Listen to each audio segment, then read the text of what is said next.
Practice, they start their times not having been allowed on row 6. Porsche 996 GT3Rs dominating the NGT shootout. So away they go.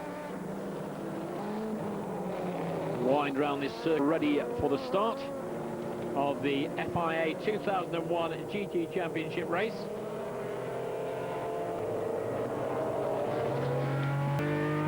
And will the Ferrari, only the second time out for the Ferrari?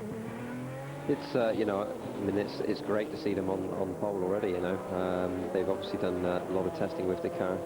It's working around the circuit, and, you know, if Ricard can hold on to that, then they're going to be well pleased. Looking at the drivers that are starting, I mean, one interesting one, I know I was saying that Porsches dominate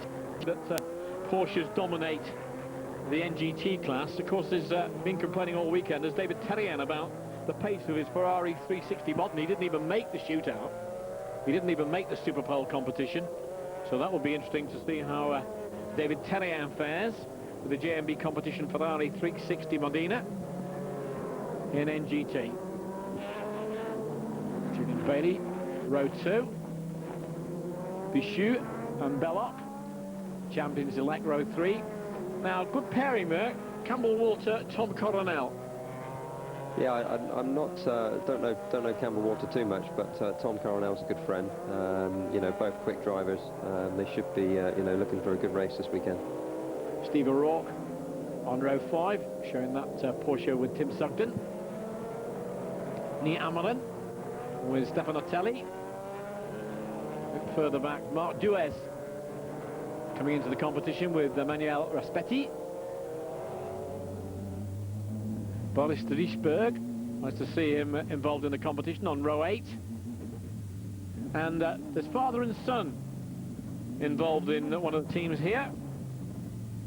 And that is Horst Felbermayr, both senior and junior, sharing the Proton competition car, the Porsche 911 GT, with Christian Ried, Austrian father and son. David Terrien, there you are. See row 13, way back, with the Ferrari and NGT. Russian team in Flaischer Motorsport colours in the Porsche. The grid extending a long way back. This is round 8. See them frantically trying to warm up the tyres and keep the heat and the temperature into the brakes.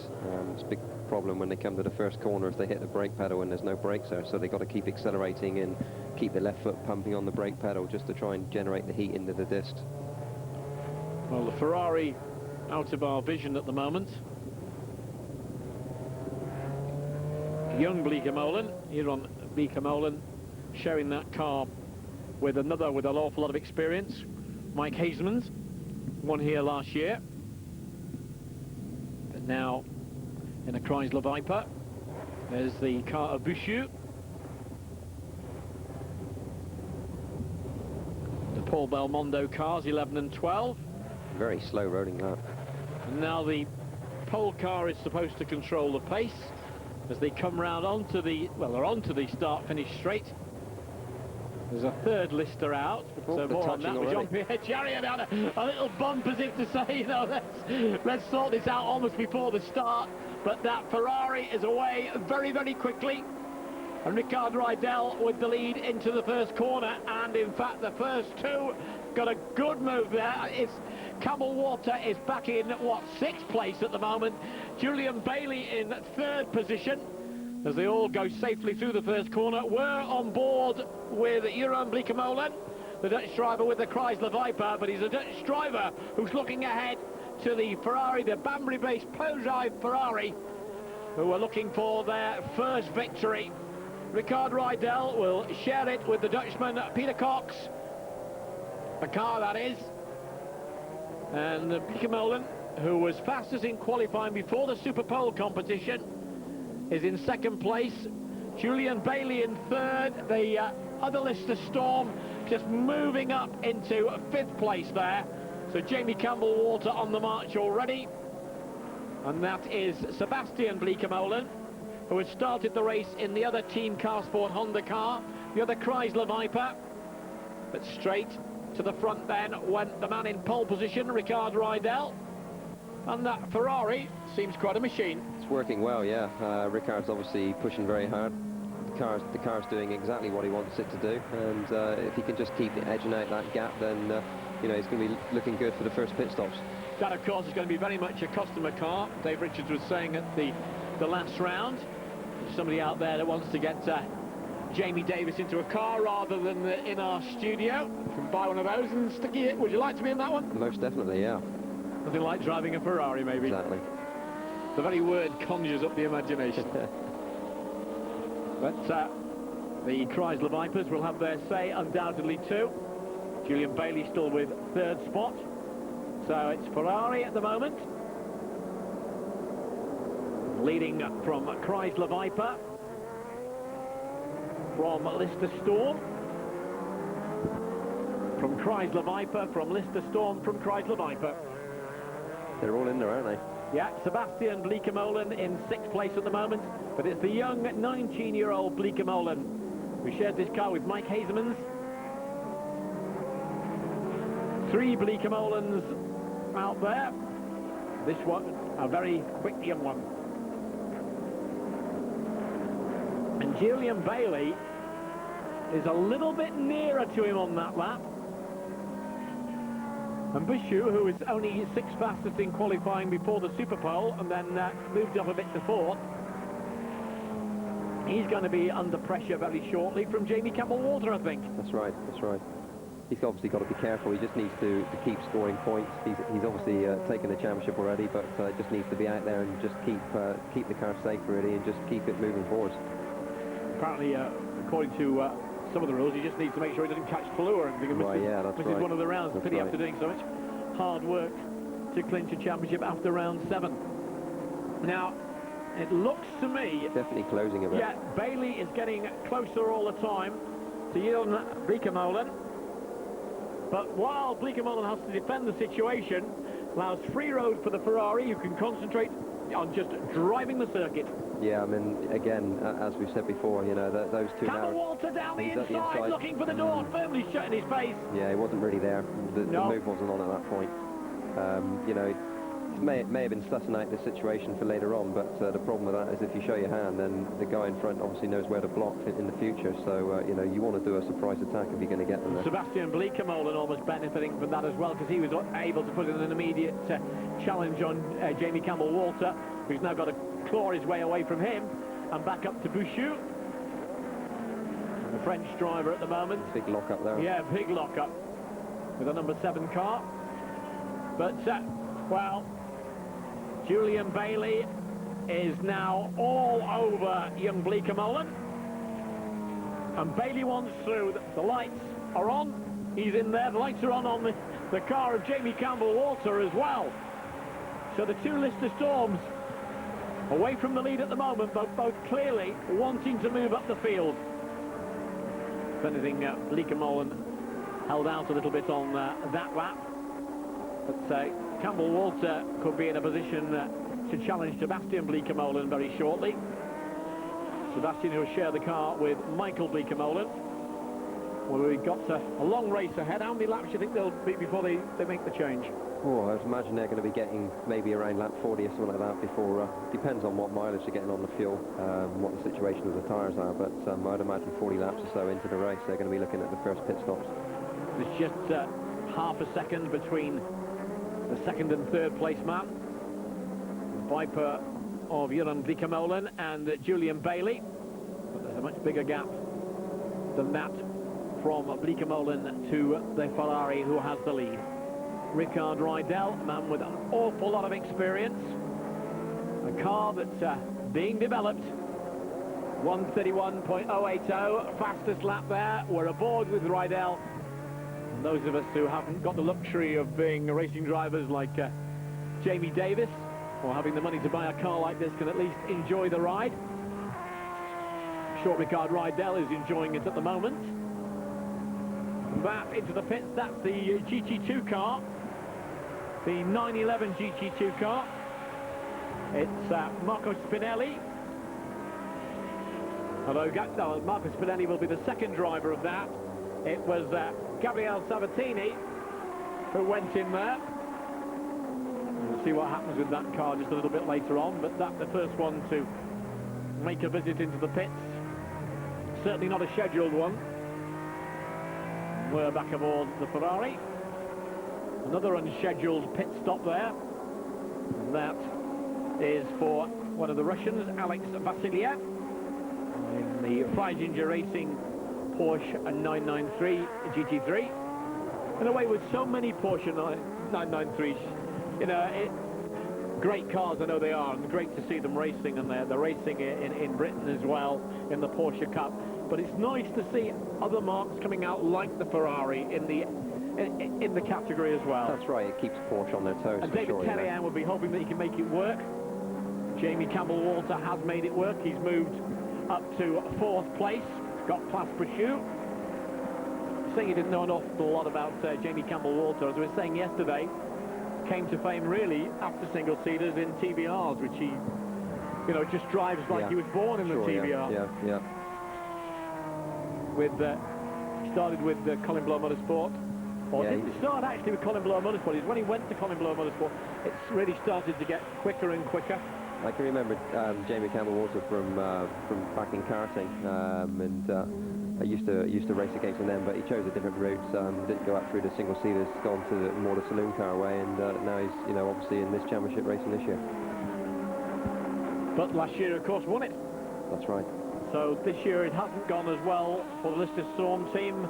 Luca Riccatelli, who leads the championship in NGT, leads from Philip Peter and Von Garten, all again in Porsches. So David Terrien somewhere further back with the Ferrari, and he's got a lot to do if he's going to get up anywhere near the NGT podium. Sebastian Bleekemolen looking to get past Bouchou. Bouchou firmly slams the door on him there. A bit of curb was had to be used then, basically, to avoid the contact.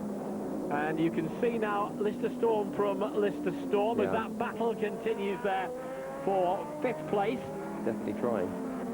And again, that door is firmly shut. It's my road, you're not having it yet, but now he's going to get through on the exit. Yeah, good move there from Sebastian Bleekemolen. And still, I can tell you out of your picture at the moment through our monitor, it's the Ferrari, the ProDrive Ferrari, the ProDrive All-Star Ferrari had Alain Menu in the last round. It's got Ricard Rydell in at the moment. It will have Peter Cox in later, and it has at the moment the lead. It'd be also interesting to know what the fuel mileage is like on the Ferrari compared to the competitors, although with these more sprint races it's not quite so as important as an endurance race, but you know, it's still there. Tim Sugden very much up amongst the NGT leaders. There's Peter Cox waiting for his stint in the Ferrari. Peter Cox obviously going to be hoping that he has a better run than he did in the Super Tours earlier. There wasn't particularly awe-inspiring for him, was it?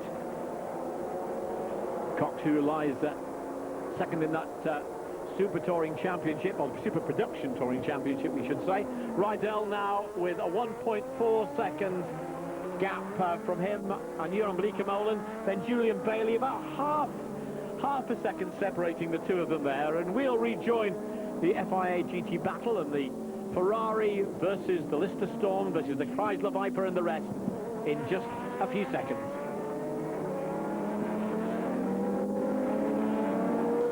But 36 minutes of the race gone, and you're looking there at the two Chrysler Vipers, both with Bleekemolens in them. And it's the Bleekemolen the younger who leads that little battle for 4th place at the moment. But after 23 laps, Bailey has gone through into 2nd place. Campbell-Walter through into 3rd place, but still the Ferrari right at the top of the leaderboard. That's Sebastian Bleekemolen. And there the battle amongst the NGT cars. Still led in NGT, by the way, by the man who has been leading throughout, the championship leader, Luca Riccatelli, who has Dieter Cuesta waiting when they make the handover. 52, Tim Sugden with the EMK racing car is shared. There is the leader of NGT, just briefly, in the Red Bull car. Luca Licatelli, Italian driver, pole man in NGT in the Superpole shootout. Fastest also in the ordinary qualifying before that. Just engaging now in a bit of lappery. Clearly the class of the field in NGT.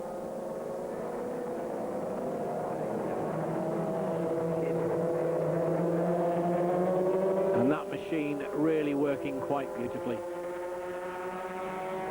No problems for Riccatelli at all. My co-commentator today, Jamie Davis. And that is clearly a car that, barring the rarest of accidents, could well be on the way to a championship.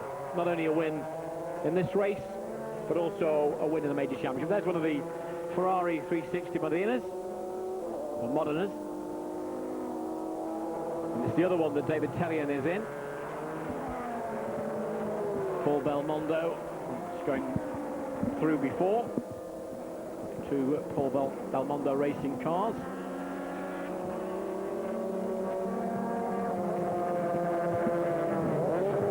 And out goes the 63 Ferrari.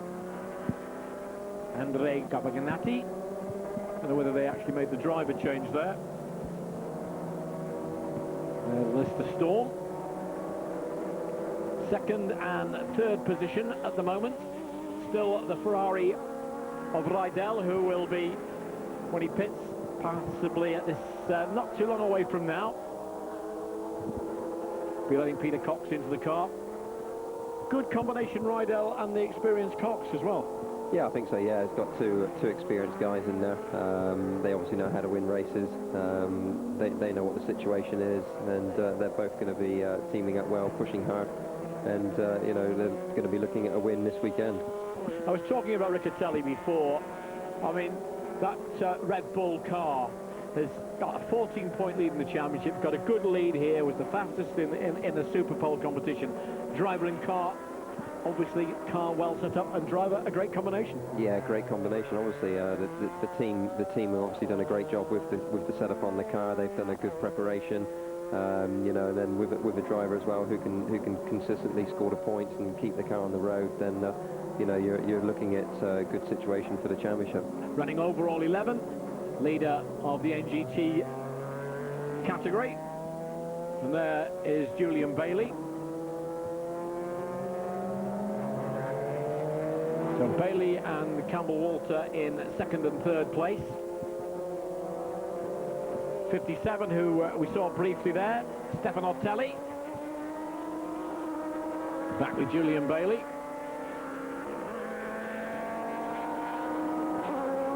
And the Ferrari now having to wing its way with a considerable amount of lappery. And Bailey has gone through into the lead, so what happened there during the lappery is that it concertinaed up, and suddenly the Ferrari is no longer in the lead. Julian Bailey is, and you know, it's interesting in any distance racing where you've got different classes. Once they've got to start weaving their way through, skill certainly comes into it very much, which no doubt both Bailey and Rydell have, but also luck comes into it, doesn't it? It does a little bit, yeah. Especially with these they're more, you know, 3 hours of sprint racing, really. It's just you have to be very committed when you're catching up the back markers. You know, sometimes it's a little bit of a gamble, but ultimately, you know, you have to finish the race, but you can't afford to lose that much time. I fancy the combination here of Campbell Walter. Now, Bailey, when the takeover from Bailey and Nicholas Springer, the German driver, is certainly not as quick. Whereas I think that you might find Campbell Walter, and sharing that car as he is with another pretty darn good driver, I think we might see Campbell Walter, although he's about 5 seconds adrift of the leader at the moment, we may see that Lister Storm really challenging later on. Yeah, I mean, there's no doubt that I think it's Tom Coronel is Campbell Walter's teammate, and you know, who's been a winner at this circuit in that's right, in times yeah. gone by. I mean, you know, Tom's been around a while now. He's an experienced driver, knows obviously how to get the best out of these type of cars, and you know, they're looking at it as a good situation, obviously, for the rest of this race. But at the moment, it's Julian Bailey who's gone into the lead. Remember the time when Bailey was in 3000, then with Tyrrell, that perhaps wasn't at that time the most competitive of Formula One teams to be in. Big mate of his was Perry McCarthy, of course, who had a brief flirtation with Formula One.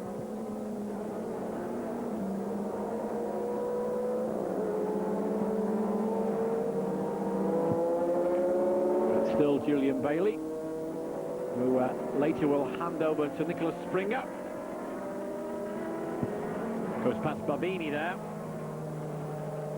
Fabio Barbini in the Art Engineering Porsche 993R. Very, very important to keep your concentration. It's Bailey, Rydell, Campbell, Walter. I don't think Rydell will be too worried at the moment, you know. I mean, he's still right there. Anything can happen. They can catch up another back marker, and the position can they can swap again. So, you know, it's just about how they catch the back markers at which place on the circuit, really. You know, if you catch it as you're going into a corner, then you're going to lose time. But you catch them on the straights, and obviously it makes life a lot easier. There's Bouchou, the man leading the championship. It's the other Red Bull car of Fabio Mancini. The 76 car there, while at the same time I can tell you that Luca Riccatelli continues to lead in the other Red Bull car. Bouchou will hand over to Jean-Philippe Belloc a little bit later. Bouchou, a man with, I think, 3 24-hour race wins. It's not bad, is it? Not bad at all. And with this championship already under his belt. So Campbell, Walter and Julian Bailey. Campbell, Walter from third place and Bailey from first place. The Ferrari, the ProDrive All-Star Ferrari, Ricard Rydell driving it in second. And they're waiting for the pit stops now, coming up on lap 38. So you said somewhere between just before lap 40? Yeah, that's right, yeah. Yeah, it doesn't look like they're quite ready yet. And Julian Bailey will hand over to Niklaus Springer, German driver, getting quicker, but it is very much this particular formula a question of the gentleman driver and the professional driver. Yeah, I mean, I don't know, you know, you in this type of racing, as in any racing, you know, you've got to be quick. There's, you know, these cars are, I mean, they're obviously similar to what I raced at Le Mans, being with the Panos team. You've got to push very hard to get the best out of the car. It's just commitment, really. You just got to push hard and basically, you know, give the car all it's got, really.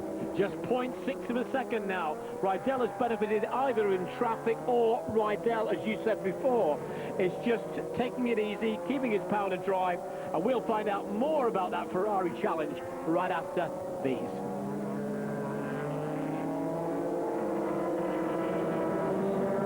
At 36 laps, 55 minutes, as you see in the top of the screen there, with Julian Bailey still with the lead.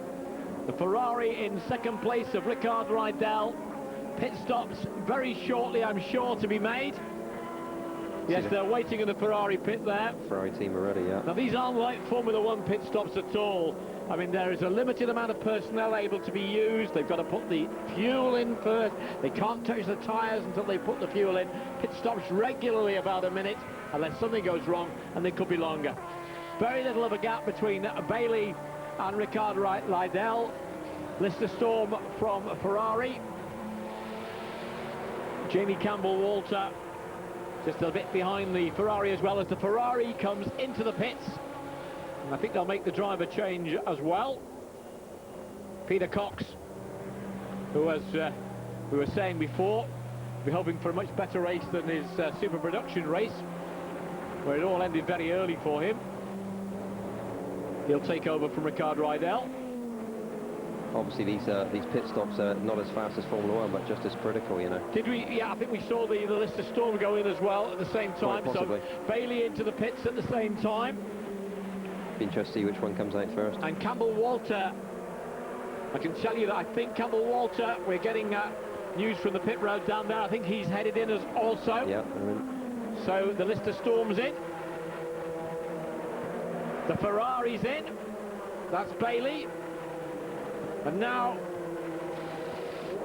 it'll be the turn of Nicholas Springer to drive, Peter Cox to drive the Ferrari. Change the front wheel now. About a minute is the time usually in the pit road for this. The Vipers are in. That's the young one getting out. Jurgen Bleekemolen, 19-year-old, he's out. And a pretty quick guy getting in as well, Mike Hasemans. And well, no, that isn't the lead, that is the other Red Bull car coming in for the change. That's Mancini. All happening at the same time. The Ferrari is out. The Ferrari is back in the lead. It is, yeah.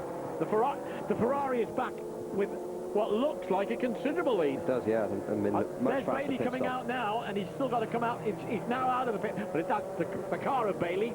We should say it's Nicholas Springer coming out. But Springer's got a lot to do because this Ferrari's going to go quick. I'm certain of that. Do you see what I'm saying about Campbell Walter and the combination that they have in that team? That could be the car that could challenge now, because Tom Coronel is no slouch at all. Not at all, no. Tom's, like I said before, you know, experienced guy, so he's going to be getting the best out of that car for sure. And that is... Well, that will be Tom Coronel. Yeah, that'll be him when he gets out. Jamie Campbell-Walter having had his first stint. But the Ferrari back in the lead. That's Hasemans out, number 3. So Jurgen Bleekemolen can take a rest. That's Michael Bleekemolen taking over from Sebastian Bleekemolen. Sebastian started the race, and they are definitely changing. And they were right up before with those Chrysler Vipers of the Car Sport Honda team, and they've dropped off the pace a little bit, as has Bouchou, who comes in for Jean-Philippe Belloc to take over.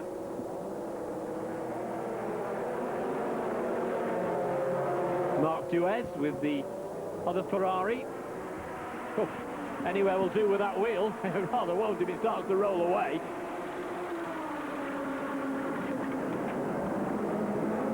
I think they may have had something of a problem there. And that is rolling away. That sort of a panicky sort of pit stop, this one, for Sebastian and Michael Bleekemolen. It's normally the single mechanic on each side of the car, so obviously they having to do the front and the rear, just having to move as fast as they can. Normally they just chuck the tyre away, obviously, once it's off, to get the new one on as fast as possible. Well, all starting to develop around the pit stops. And be interesting to see just how this develops under the Paul Belmondo cars in at the moment. The change being made there. Vincent Voss about to vacate the car. And news in my headphones comes in that at the moment it's still very much the Ferrari in the lead. We have a monitor screen that can pick up everything else that's happening, as well as the pictures that you're seeing. And of course with me I've got Jamie Davis as Bavini goes through. Tim Sugden was up into second place in the NGT class a little while ago. So this little battle a little bit further down the field, but there's the Lister Storm.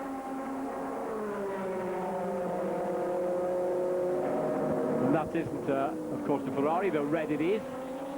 It is, in fact, the 5 Ferrari. It's the 5 Ferrari. That of Marc Duez now, who's sharing it with Emmanuel Nespetti.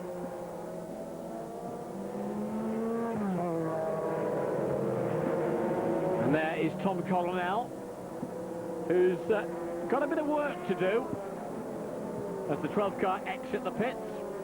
Boris Dietrichberg out in that one, and in that one, Peter Cox. Cox, Coronel and Springer. Now, can Coronel bring this lead of Peter Cox's down? He's going to try, and we're going to watch it in just a few moments. 1 hour, 37 minutes, and it's still the Ferrari that leads. And the Ferrari that is coming into the pits as I speak. So from Peter Cox, it will go back to Ricard Rydell.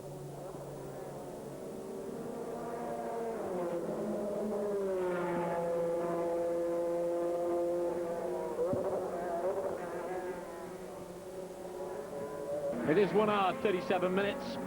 A minor technical problem that our engineers have fixed mega fast, and this car also going mega fast as well. Peter Cox, but the gap now only down to 4.8 seconds from Tom Coronel. We were right. Coronel and the Jamie Campbell-Walter partnership are closing in on the Ferrari. Yeah, obviously Coronel's getting the best out of the Viper, Lister Storm. Lister Storm, sorry, yeah, and you know, he's pushing hard. He's got the Ferrari in his sights, and if he can keep closing down the gap, then obviously you know, he's going to be putting a bit of pressure there on Mr. Cox. Well, oh, he's no, stopping. That's not the sort of pressure we're talking about. There's a problem there. There's a problem there. Is that a drive shaft possibly? Or has he just lost the transmission? Difficult to say. It looks like it's dropping something out of the rear, possibly an engine or something. Gearbox. Oil. It's definitely oil coming out, yeah. The sooner he can get that car, that's Tom Coronel with the Lister Storm. He was catching, he won't now. So relief for the Ferrari, and Tom Coronel will just park it up. Disappointment for Jamie Campbell-Walter again, disappointment for Tom Coronel, disappointment for Lister Storm. Julian Bailey still in the race, but the car now parked up. And the assistance there. Oh, they're going to need that assistance and that fire extinguisher fairly quickly. And he gets out of the car. Tom Coronel, that was a scramble. And that car has got nobody in it now. It's coming back across towards the roadway there. They've got the fire extinguisher working. Now, not the way you want to end your motor race. Tom Coronel getting quite a scare. For sure, yeah. It's not the situation you want to be in, yeah. You know. I mean, and along the oil slick that you saw, it's burning there as well. See, Tom looks a little bit flustered there. Yeah, I think I would be shaken and stirred. But and there's still on this side of the car. They don't realise that on this side of the car, our monitor screen should alert somebody to that. But the car is still on fire on this side. Imagine the Lister Storm team are not going to be too impressed with that, you know. No, they've got they've got the other there. fire extinguishers. Tom Coronel in the safety of the least seated ambulance. That doesn't do the heart too good, does it? And the flames are still going up around the Lister Storm. So obviously, the car's still dropping the oil out or whatever, and making it very flammable. And making it a lot easier now for the Ferrari. For sure, yeah. I mean, you know, the Ferrari were getting under pressure there, and now it's made their day certainly a lot easier. And anybody watching around Banbury and the Pro Drive team will be rubbing their hands together. Well, that shares in Dave Richards' outfit, Pro Drive, because they're going to sell the Ferrari cars. They're going to be customer cars. And on a performance line today... I'd imagine plenty of people are going to want to get them. Lister have got a problem. And I think Jamie Campbell-Walter in the pit road now will be sort of biting his knuckles and saying, you know, what have we got to do? I mean, it looked for all the world that they were... Tom Coronel was doing exactly the job he was put in the seat for. He was closing up, he was coming. The Ferrari must have been able to see in the mirrors. Whoa, and there's a playback of that. Your worst nightmare. Just obviously burnt through some of the piping, and it's just a big flash fire there. And Tom Coronel scrambling. I don't blame him. I don't blame him either. It looks like the fire is eventually completely extinguished. There's going to be a fair amount of time in the workshop there, isn't there? I think so, yeah. I mean, you know, it's a big problem when you have that situation, and the car, the brakes, everything is so hot that, you know, it's all there to ignite the problem. Listening to the voice of Jamie Davis, my name's Tony Delahunty, and you're watching a Ferrari. Ferrari looking for its first victory. It's the All-Star Pro Drive Ferrari, and it's got to be on now, hasn't it? I think so, yeah. You know, everything's looking good at the moment for them. The car's looking good. It looks well balanced. They've had no dramas in the pit stop so far. Sounds like a circus act, doesn't it? The magnificent Bleekemolen's. I mean, with Hazeman's in the number 3 car at the moment. Bleekemolen's in the Car Sport Honda team in both 3rd second and third.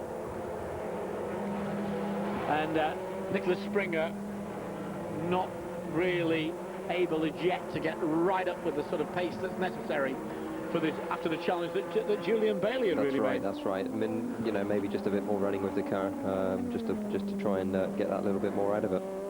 But seat time is what it's all about. So Exactly. Springer's got to get more time in the seat. Julian Bailey, who's really made a career out of sports car racing after his brief flirtation with Formula One. Would have many, if perhaps if he'd got in the right team, might have made it. Quite possibly, yeah. Even you. Quite possibly, you know. I mean, there's still a chance for me. Yeah, I'm not finished yet. You know, I mean, still pushing. But the more hard. likely route would be sports cars. Now, would I be correct in saying? At the moment, for me, I'm looking at sports cars and champ car in America. You know, that's the two areas which we're interested in. Let's look at the end of the Jamie Campbell-Walter Tom Coronel challenge. It doesn't look like there's anything too much to worry about here at the moment, apart from the fact it's obviously not going to compete any further in the race. Just joined us, just watch this. There it was, just stationary now. That is the other car, not showing it going up in flames, the other one. I'm sure the team's going to be very interested in knowing what the problem was there. The telemetry will prove that. Well, yeah, once they get it back to the garage, you know, but I'd imagine they want to speak to Tom and see if it, you know, if it was an engine problem or whether it's gearbox or, you know, what the problem was, and they're going to be production obviously team are telling me, as I'm speaking, that they reckon that the start of the problem was in fact a linkage snapping apart, and I think that was on the drive shaft. We Right. think that was on the drive shaft, and that may have caused other problems Sure, as sure, it came loose. sure. And the oil had gone, broken the engine. Caused The a chain fire, reaction. O'Rourke will come out. Sugden will get in. So Tim Sugden with the job of trying to get the car towards the podium in NGT. Haseman's in second position with the Chrysler Viper. And being the only non-Bleekemolen in the Car Sport Honda team. Obviously feeling a bit lonely. Car Sport Holland team, I should say. Haseman, of course, who's shared with Tom Coronel before a victory on the circuit. Is Michael Bleekemolen in third place. So it's Michael Sebastian sharing that car. Jurgen Bleekemolen the younger. And of course there's a Bleekemolen the older as well. It's very confusing. Well, one thing that isn't too confusing though is that they're all quick. Exactly. Babini about to be lapped by the second place car. Babini, of course, in the 993 NGT car.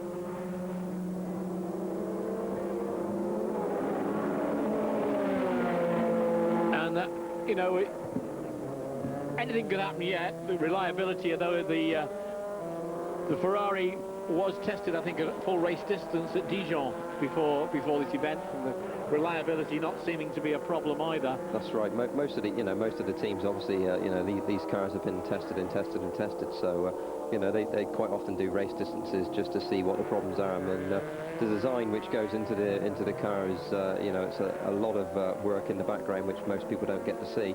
A lot of development, a lot of testing, and I mean, there's anything can happen, you know, with these cars. Look at that gap. 1 minute 23.584, also pit stops to come, etc.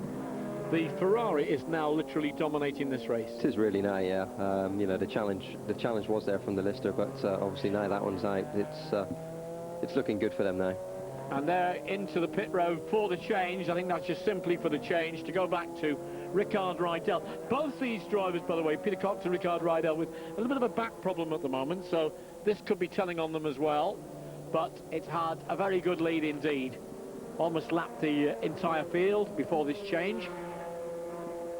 And yes, Cox coming out, Rydell getting in. And I would think that there's probably a bank manager in Banbury that's rubbing his hands at the moment. Quite possibly. Pro Drive team base there. You can see them as you pass on the motorway. I know a lot of Pro-Drive supporters come from Ruthin in North Wales, where Dave Richards initially went to school before becoming a very competent rally person as well. That's right. I mean, you know, a great outfit there with Pro-Drive. The preparation on the cars is, you know, superb. A lot of effort goes into it, and it's showing this weekend for sure. You were a karter, I remember, very much a karter, a British champion. Jamie Richards, son of Dave Richards, was a karter, and I tell you what a style he had. It was really quite thrilling to watch. It was like a rally karter. It really was very quick. But, is this taking a bit more time than we thought? I'll tell you that I think amongst the NGT class, and I'd like to check on the leader of that class at the moment, I think the Ferrari of David Terrien is going for the first time quite well. Now let's hear from this man. What has he got to say? He's had a scorching time, literally. Tom, we saw some very spectacular pictures there. Firstly, are you okay? Yeah, I'm all right. I just feel like a little burnt in my suit, but for the rest, I don't think there's a problem. It was a really short time.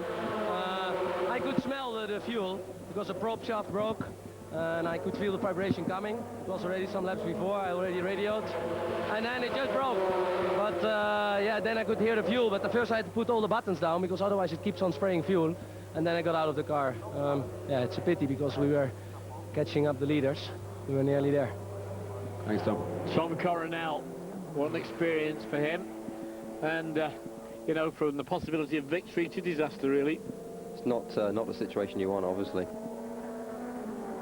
Well, the 3-car of the Chrysler Vipers, Car Sport Holland, continues on its way. And of course, there has been a change, so we'll see a leaderboard change as well. But there are more pit stops for others to make. Ferrari having made theirs.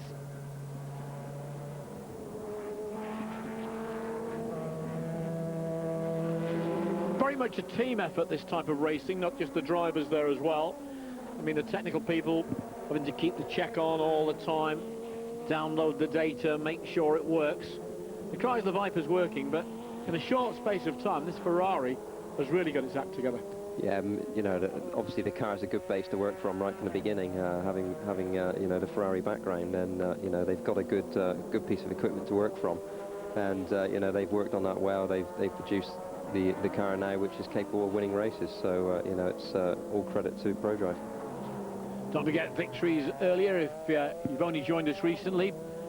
For Norman Seaman, an astonishing race. He started 7th on the grid, but with an awful lot of cars falling off one way or another, and the pole man Tommy Rustad, who finished 3rd, having had a stop-go penalty, well, Seaman just kept his act together to win the European Touring Championship Super Production. Earlier on, an Italian gentleman named Tarquini won from pole, and as the grids were reversed to start last, after Larini, who had had a very bad first race, had started from the front row, well, Larini did not finish in first place. Tarquini did it again. So great for the Italians there, and it's an Italian Ferrari, the British-based team even, that is leading this race in the FIA GT Championship. The Chrysler Viper, shared between Mike Hasemans and Iran Bleekemolen.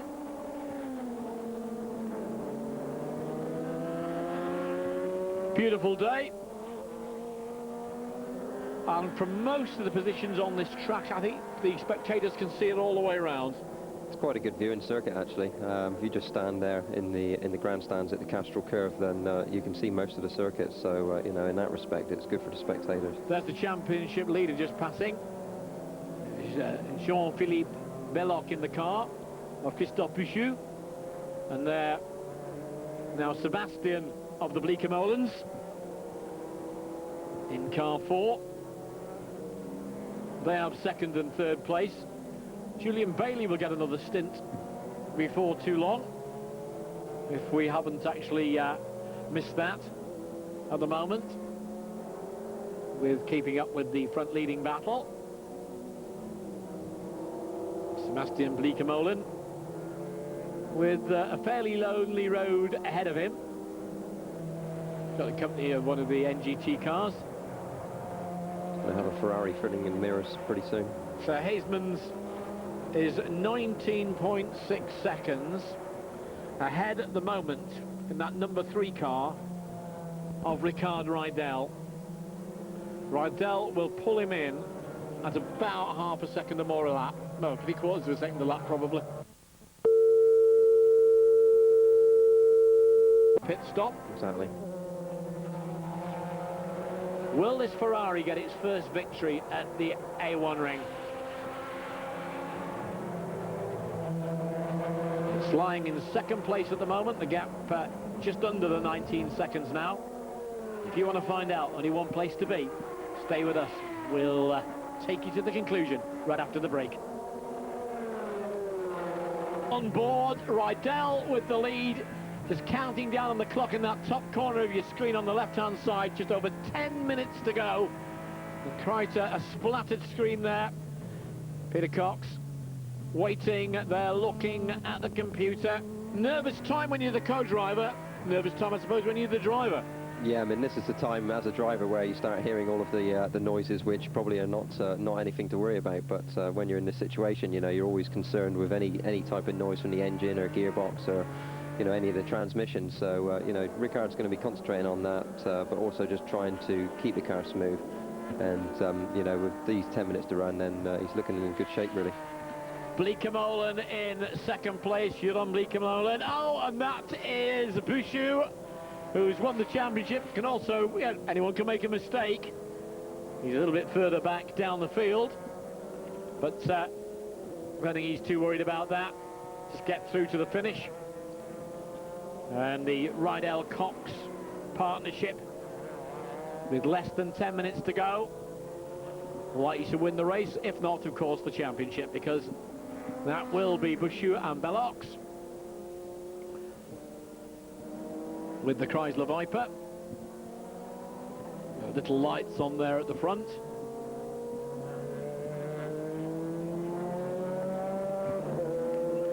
Jeroen Bleekemolen from Michael Bleekemolen is his. In second and third place. Julian Bailey back in the Lister Storm is in fourth place as I speak. Now, when you've got a splattered windscreen like that, you have got wash white wipers on it. Is it dangerous to put them on? Oh, there's a... That was playing back on the Bouchou. Yeah. It is dangerous sometimes. I mean, if you can make do, then I personally prefer to, you know, just to leave it so that it's not smeared, because that is the biggest problem. Because not only is it flies, obviously, which are stuck on the windscreen, it's also a lot of oil, a lot of dirt from the other cars. And as soon as you start putting some water and some soap with the wiper on that, then it just tends to smear it, and obviously then it just makes matters completely worse. So if I can make do, then normally I would leave it like that. One person who will not be making do of any points in this is the NGT Championship leader, Luca Riccatelli, with a problem with the mixture there between water getting into the petrol or whatever. Certainly problems for that. Porsche 996, to look dominant earlier, is out of the race, and I'll tell you who's leading it. A Ferrari in NGT, the one of David Terrier. So it could be a Ferrari double. So sort of Italian links all over the place here, isn't it? Possibly their weekend, I think, this weekend, the Ferrari. An Italian Tarquini wins both the Super Touring Car races. Mind you, a German won the that's right, production touring car race. And here it looks like a Ferrari heading for victory, be it a Ferrari being looked after, of course, by a very British team. Exactly. Julian Bailey in fourth place. And all clear ahead for Ricard Rydell. Good partnership with Peter Cox. Cox, who probably fancied winning the, having a double and winning the super production as well. Didn't fare very well in that one, coming off in an accident very early on. And here's the third placed Sebastian Bleekemolen to take it through to the flag. So the Car Sport Holland teams in second and third, and Bailey in fourth place. Total professional, he'll know what he really could have been expected, but I think, you know, we'll pat ourselves a little bit on the back. If it hadn't have gone so wrong for Tom Coronel, we might have seen a classic finish to this race. Quite possibly, yeah. I mean, you know, Tom was in a good situation there. Very unfortunate to have that problem. And you know, Julian Bailey now, he's trying hard, but I don't think they're going to make any impression on the Ferrari now. Ferrari in the lead, then the Chrysler Vipers. This is the 5th place. The man behind Bailey, Christophe Bouchou, already has the championship, but he's going to stack a few more points up. Always as well to get those. 3 rounds still to come. Nürburgring, Rama Estoril, September the 8th and 9th, Nürburgring. You'll be able to hear again the dulcet tones of the man alongside me today, Jamie Davis, who would far rather be racing. This is a team manager out there. What do you guys do? Do you wait for the phone to ring? Do you go knocking on doors? What do you do? Well, I have some management who are constantly talking to teams, just try and get to some of the races as well, just to show your face around. And in the meantime, just keep it in the gym all the time, just working out and trying to keep in shape, ready for you know, when you get that call or when you get that opportunity to get in one of the cars. There are so many for so few, really, when it comes down to it, isn't it? That's right, yeah. As a professional racing driver. It's not easy to break into, you know, but you just got to keep working and don't give up. Well, I'm sure this young man, 19-year-old, we'll hear a lot about him. Joran Bleekemolen. And the car 70 there that has just been overtaken. Von Gartzen, but they had an excursion earlier on when they were flying quite high in the NGT class. See the Ferrari team there looking anxious to hope their car continues. Rydell and Cox with the Ferrari 550. Rydell with the job of bringing it home. Still Bleekemolen in second, Bleekemolen in third.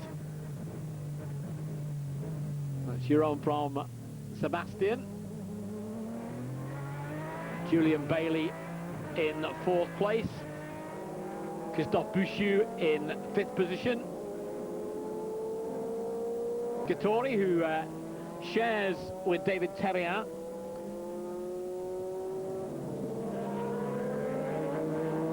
I should say David, really, of the French, shouldn't we? Not David, David. I'll leave that to you. Okay.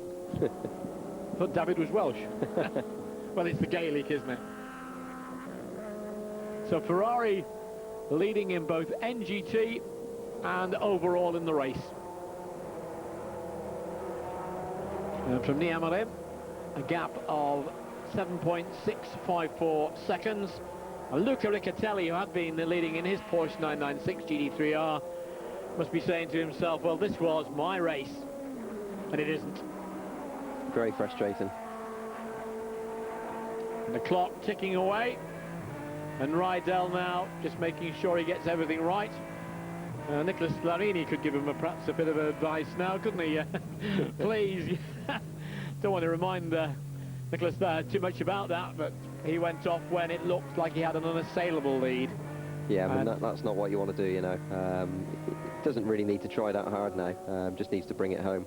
Just keep concentrating. Peter Cox there saying one more lap. That's right, yeah. One more lap. Yeah.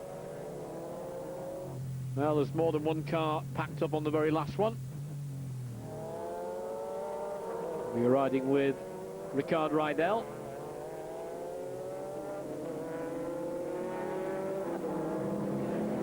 And we can pop a cork or two in Banbury this evening, because it's going to be the first victory for the Ferrari. That's Julian Bailey there.